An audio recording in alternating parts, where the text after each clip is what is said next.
Hey everyone, welcome back to the channel. Today's story is one that people in that city still talk about in quiet voices. Because sometimes courage comes from the most unexpected person, and sometimes the person everyone ignores becomes the one who changes everything. It was a cold evening in the massive glass headquarters of one of the most powerful companies in the city. The building stayed busy long after sunset, but that night, most employees had already left. The lights on the upper floors were dim, the hallways quiet, and the echo of footsteps carried farther than usual. Everyone in that building knew the name Adrian Voss. Billionaire. Feared businessman. A man whose temper was as famous as his money. Employees avoided eye contact when he walked by. Managers trembled when his elevator doors opened. When he spoke, people listened, not because they respected him, but because they were afraid of what happened when they didn't.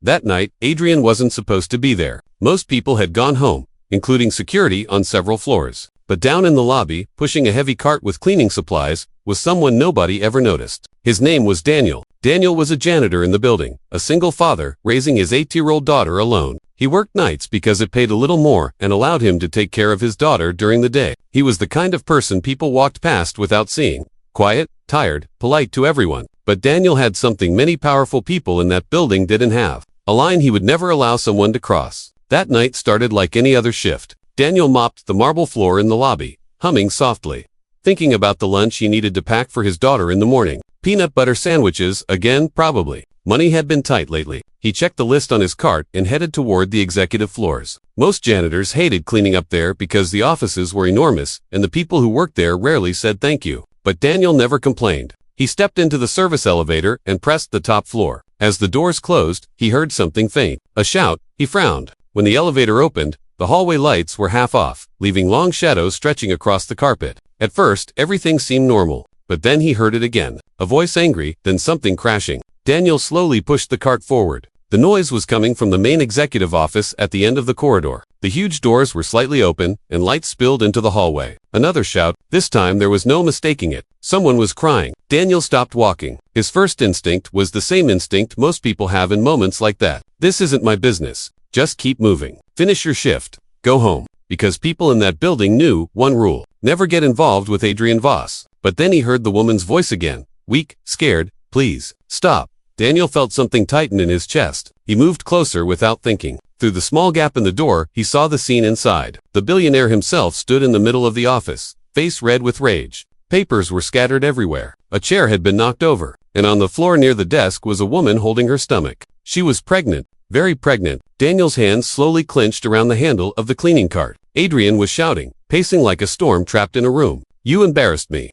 he yelled. The woman tried to push herself up, her voice shaking. Adrian, please. But he kicked a chair across the floor, sending it crashing into the wall. Daniel's heart began to pound. Every sensible thought told him to walk away. This man was powerful, dangerous, untouchable. But then Adrian stepped closer to the woman again, raising his hand in anger. And Daniel moved. The door swung open with a loud sound that echoed through the office. Both of them turned. For a moment, nobody spoke. A janitor standing in the doorway, holding a mop handle. Adrian blinked in disbelief, like his brain couldn't process what he was seeing. Who the hell are you? He snapped. Daniel stepped inside slowly. His voice was calm, but firm. That's enough. The words seemed impossible in that room. No one had spoken to Adrian like that in years. The billionaire stared at him, then laughed. A cold, mocking laugh. Do you know who you're talking to? Daniel didn't raise his voice. I know what I'm seeing. The woman on the floor looked between them, terrified the situation might get worse. Adrian's expression hardened. Get out, he said quietly. Daniel didn't move. For a few seconds the room was silent except for the city traffic far below. Then Adrian walked toward him slowly. The difference between them was obvious. Expensive suit versus janitor uniform. Power versus invisibility. You have 10 seconds, Adrian said, stepping closer, before you lose your job. Daniel glanced at the woman holding her stomach. Then, back at the billionaire. Some things are worth more than a job. Those words hung in the air like thunder. Adrian's face twisted with anger. Security. He shouted toward the hallway. But the floor was empty. No one came. The billionaire looked back at Daniel with disbelief. You think you're some kind of hero? Daniel shook his head slightly. No, just someone who won't stand there and watch. The woman tried to stand again, but stumbled. Daniel immediately moved toward her. That was the moment Adrian lost control. He grabbed Daniel's shirt and shoved him hard. The cleaning cart tipped over, bottles rolling across the floor. For a second, it looked like a fight might break out, but Daniel didn't swing. Instead, he stepped between the billionaire and the pregnant woman. A human wall. And something unexpected happened. Adrian hesitated, because real courage doesn't look loud. It looks unmovable. Move. the billionaire growled. Daniel didn't. Sir, he said quietly, this ends now. The silence that followed felt heavy. Adrian's breathing was fast, furious, but the anger in the room had changed shape. Moments earlier, the woman had been alone. Now, she wasn't. Down the hallway, the sound of an elevator ding echoed.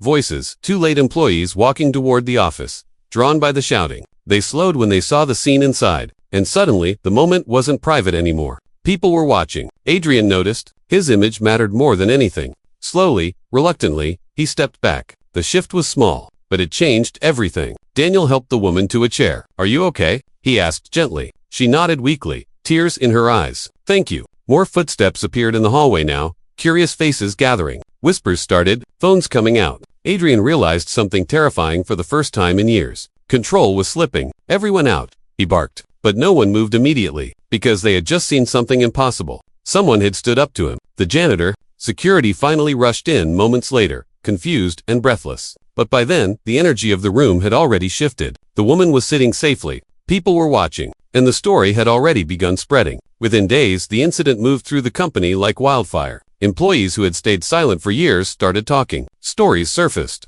Rumors became statements. And the man who had always seemed untouchable suddenly wasn't.